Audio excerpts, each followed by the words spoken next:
Synccom, my honest review and user experience. Secure cloud storage tested. If you're looking for cloud storage that prioritizes privacy and security, Synccom promises end-to-end encryption with ease of use. I tested it extensively, and here's my honest review. Most people get this wrong, assuming all cloud services are equal. The surprising truth is that Synccom encrypts your files on your device before uploading, meaning not even the company can access your data. For anyone worried about privacy, this is a huge advantage over mainstream services like Google Drive or Dropbox. Setting it up was simple.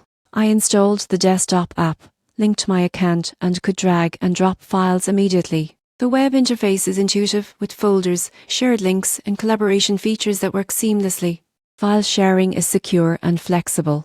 You can create password-protected links with expiry dates, ideal for sending sensitive documents. I also appreciated the versioning system. I could restore previous versions of files if I made a mistake. Synccom offers a free plan with op storage, and paid plans start at per month for IDB. For businesses, the Teams plan adds user management and advanced admin controls, making it a strong alternative to enterprise cloud solutions. Upload and download speeds were consistent, and the service handled large files without hiccups. The only minor downside is that mobile apps have slightly fewer features than desktop, but basic access and sharing work perfectly. In conclusion, Synccom is ideal for anyone who values privacy, security, and reliable cloud storage. Whether for personal use or professional collaboration, it's a trustworthy solution that keeps your data safe and accessible.